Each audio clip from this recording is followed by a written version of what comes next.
Hi, I'm Matt Blumenfeld. I play at Ultimate Bet under the name Matt Blum.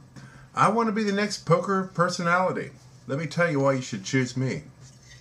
Of course I want to be the next poker personality. I mean, come on. Getting paid to play poker? You bet. What could be a better job?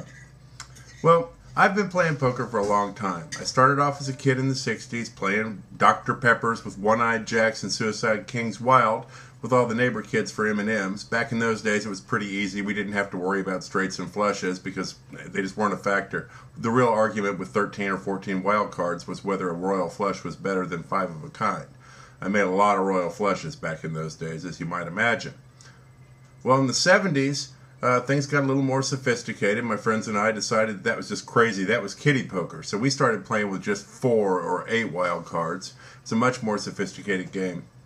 A little after that, I started reading some poker books when I was in my 20s, and I made the astonishing discovery that a lot of the so-called experts believed that you should play poker with no wild cards at all. It was an incredible revelation.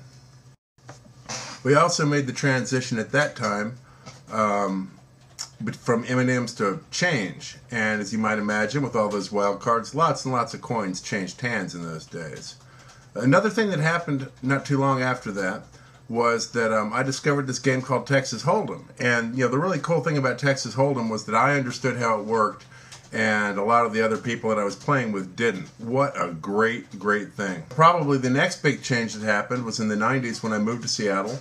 In North Seattle, they had all these card rooms with these player-dealt games, and the player-dealt games were typically a dealer's choice game. They played lots of variations of stud, Texas Hold'em, Omaha, Pineapple, games like that. And one of the things that I discovered from that was that flexibility was hugely rewarded in those games. The players that did the best were the ones that were able to play lots of different games. I got flexible. Like just about every other poker player out there, I feel as if I can beat most casual poker players in most poker games, but I admit there's some things that I still have to learn before I could compete internationally. That's the great opportunity here. Both Annie and Phil have lots to teach. They're both great players, and I'd love to be on either team, but quite honestly, when it comes down to the final table of this competition, I believe that Team Duke is going to be raking that last pot. The reason is flexibility. They're both great players. Phil's got 11 World Series of Poker Hold'em bracelets. Annie's got the bracelet for rock, paper, scissors, Omaha high-low. She's a great Omaha Hold'em player. And quite frankly, I think that flexibility is something that is going to win out for her team in the end. Hey, Annie, pick me.